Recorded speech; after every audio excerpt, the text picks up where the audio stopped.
7 small habits that let average income people retire free by 35. Ladies and gentlemen, we have a disease going around in this country.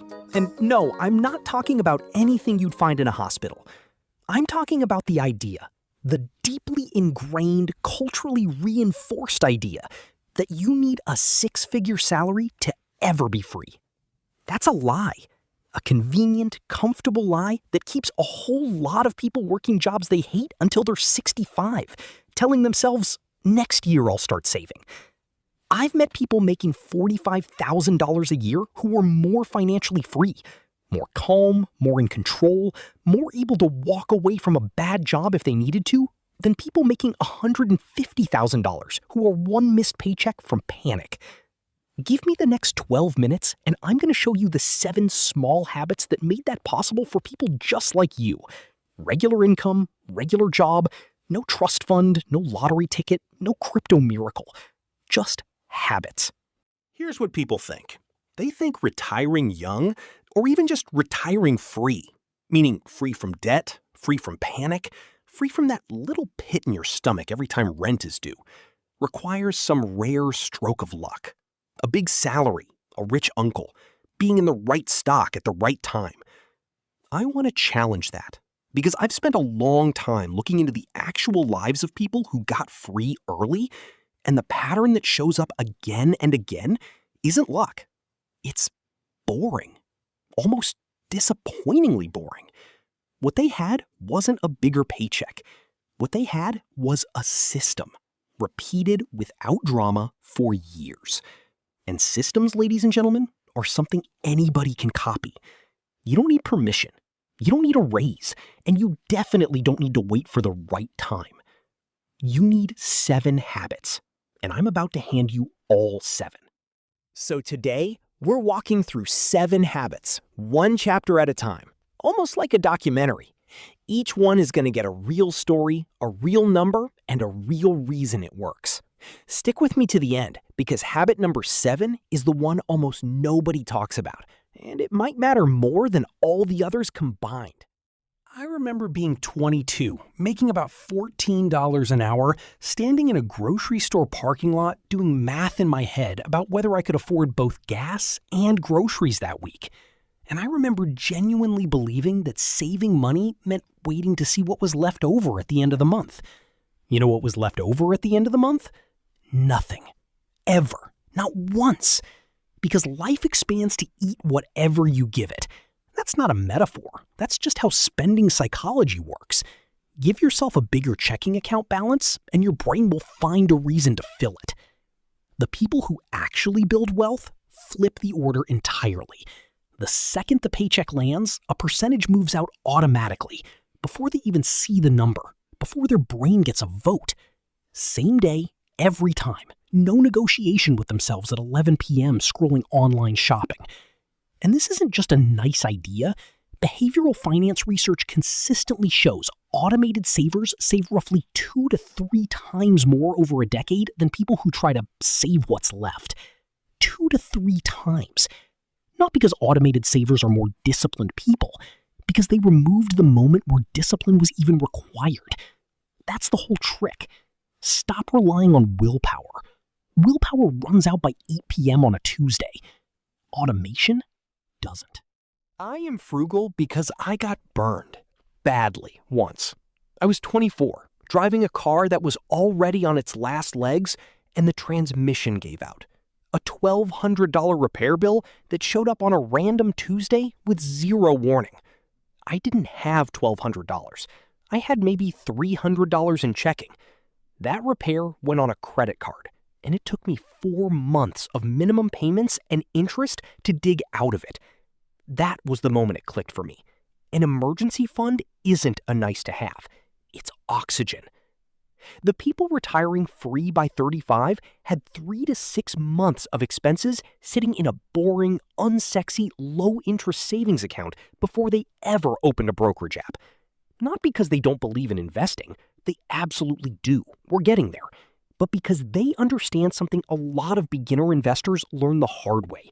A market downturn plus a job loss without a cushion is exactly how people end up selling their investments at the worst possible moment, locking in a loss that didn't have to happen.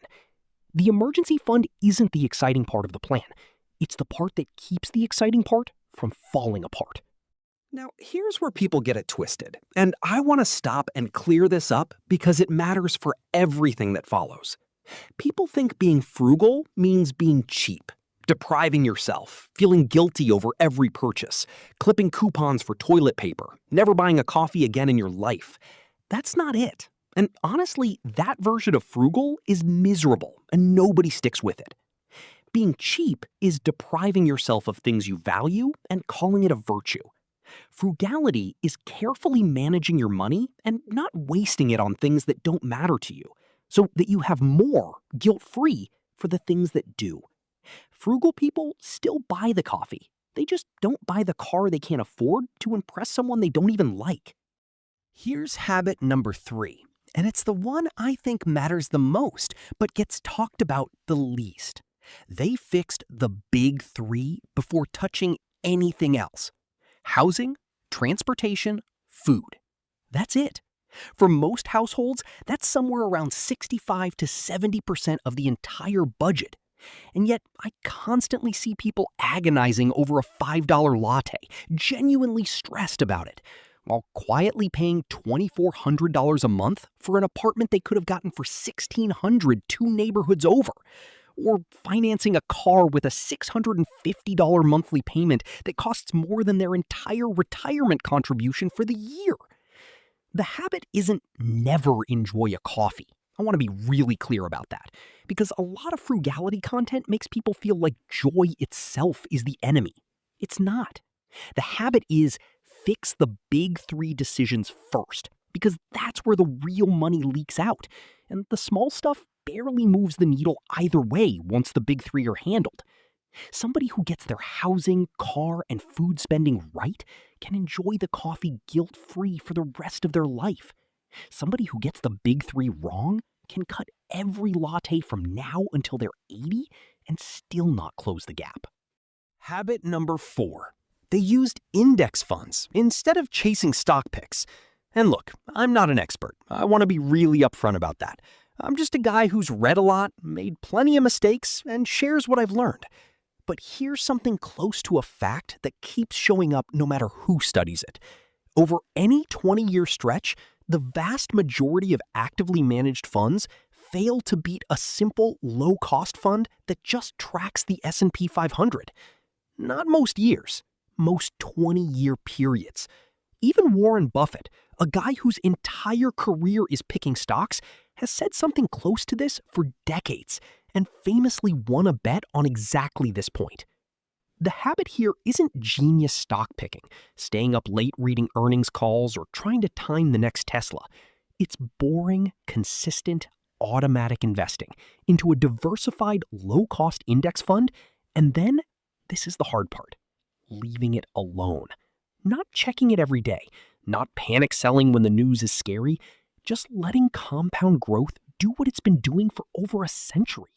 Habit number 5 is almost invisible, which is exactly why nobody talks about it.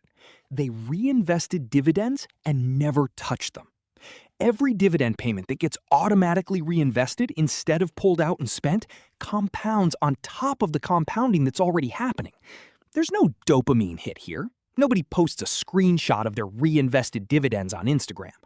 But give it 15 years and that one quiet little checkbox, automatically reinvest dividends, turns into tens of thousands of dollars you never had to actively save a dime toward. It just accumulated in the background while you were living your life. Habit number 6. They treated debt payoff like a system, not a mood. Here's chapter 1 of almost everybody's debt story. An emotional decision to finally get serious made on January 1st, followed by quietly giving up by March. I've done this myself, more than once.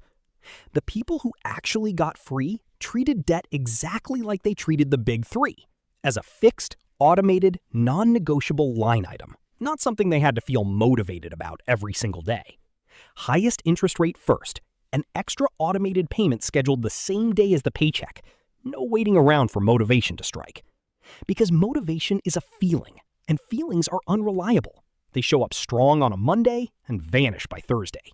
Systems don't have feelings. That's exactly why they work. And here's the one almost nobody talks about. Habit number 7. They built a second stream of income tied to an actual skill, not a hustle. Not multi-level marketing, not reselling sneakers at 2 a.m. hoping for a flip. Something tied to a skill they already had. Freelancing in their existing field a few hours a week. Tutoring, consulting, teaching something they already knew how to do. Money equals options. And a second income stream, even a small one, even just an extra $400 or $500 a month, is one of the fastest ways to buy yourself real options without waiting for someone else to decide you deserve a raise. Here's the part that took me the longest time to actually understand. And I mean years. None of these 7 habits require you to earn more money. Not one single one of them. They require you to stop playing the game the way the man wants you to play it. Spend everything you make, look successful on the outside, stay tired, stay in the hamster wheel, upgrade the car every 3 years to keep up with a neighbor who's also broke. The people who get free by 35 aren't smarter than everyone else, and they're usually not earning more than everyone else either. They just quietly stopped optimizing for how they look and started optimizing for how they actually live. So if I had to boil this entire video down into 2 lessons, here they are. 1, freedom was never really about the size of your paycheck. It's about the size of the gap between what you earn and what you keep. You can have a massive paycheck and a tiny gap, and you'll be broke forever. Or you can have a modest paycheck and a wide gap, and you'll be free before 35. 2, you don't need one brilliant idea to get there. You need 7 boring habits, repeated quietly for years, that nobody's ever going to clap for. No one's going to throw you a parade for reinvesting dividends. That's genuinely it, though. That's the whole secret. And I say that with total honesty. I'm not the smartest guy making videos on this platform. I'm just the guy who actually did the boring stuff long enough for it to work. Thank you so much for watching. If this helped you even a little bit, you know what to do.